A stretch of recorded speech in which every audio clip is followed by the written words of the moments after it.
Hello and welcome to Crypto News. Today is July 29th, 2025, and the top news in crypto is as follows. We will start today's episode with our ETFs. To inform you that the ETFs we have been waiting for have been delayed by the Securities and Exchange Commission, SEC, so we will see them in the future, hopefully with good news. Moving on from our ETFs, which will not be approved for the time being, we go to PayPal and our companies, and we will see a new service that PayPal has launched, which brings the adoption of cryptocurrencies closer, especially for businesses. Let me inform you that the PayPal payment platform is going to launch a new service for American merchants so that they can receive payments in more than 100 different cryptocurrencies. They are aiming for greater use of their own stablecoin. Let's say that obviously among these 100 cryptocurrencies we will have Bitcoin, Ethereum, Solana, Tether, and the like. Also, this service will include support from various wallets and exchanges such as Coinbase Wallet, MetaMask, OKX, Kraken, Binance, Phantom, and Exodus. All well-known wallets, as you understand. Let's say that when someone pays in cryptocurrencies, the system will convert them into dollars or PayPal's stablecoin so that the money reaches the final merchant. In addition, PayPal will charge merchants a 0.99% fee for payments in cryptocurrencies, which according to PayPal is 90% lower than the local credit card processing costs. For comparison, Visa charges 1.75%. So, as you can see, with this simple example, cryptocurrencies clearly benefit compared to the traditional sector. Moving on to our companies, we'll look at everyone who's buying cryptocurrency, and traditionally we'll start with Metaplanet, which bought 780 Bitcoin and now owns 17,132 BTC, all of which is worth over $2 billion.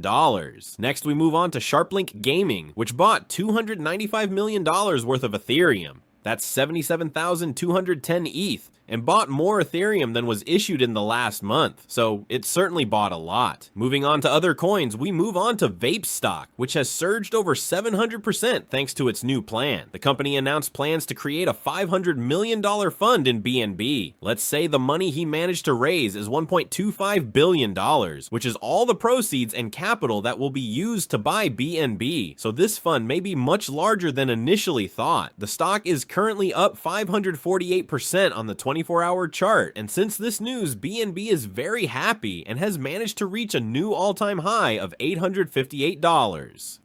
Thanks to this rise, it's a very good time to remind you that Binance and Mr. CZ own the largest share of BNB tokens. As a result, according to estimates, Mr. CZ owns $75 billion worth of BNB at its highest price ever. This places Mr. CZ in the 23rd or even 22nd place among the richest people in the world. Moving on, we move on to SUI and a company that is buying SUI. That company is called Mill City Ventures 3, which announced a $450 million private placement in SUI on Monday. And what's more interesting is that they told us they'll be buying SUI on the open market. This company's stock is up 237% on the weekly chart. Moving on, we're going to the last company that's buying cryptocurrencies, and we're going to Hyperscale Data, which is buying XRP. This company is a data center company that announced that it would start buying XRP as part of a previous announcement that it had made. And we know that it wants to invest up to $10 million in total in the XRP token. Its stake increased by 12% after this announcement. And from our companies that are buying everything, we're going to go to our coins, and we're going to Pengu, where we learn via blockchain data that the group has sold $66 million to exchanges. We're getting this information from the ARK intelligence tool, and it was brought to light by this user here, who says that $66 million has been transferred to various exchanges. And for the last part of our day, it's time to go to Avalanche, which is doing even better with tokenization, as Grove,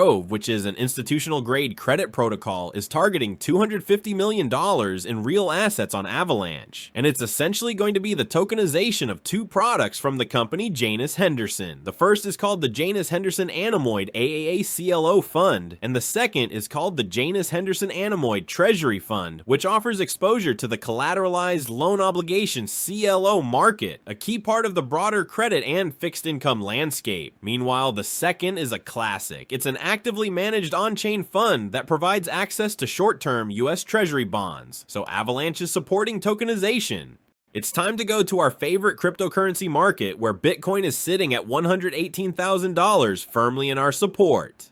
That wraps up the top news for crypto. Today is July 29th, 2025. I'd like to remind you that the content you just watched is created for educational purposes only and should not be considered as investment advice, but rather as investment opinion. Please subscribe to the channel, leave a like, and feel free to comment. Take care, everyone, and have a good day.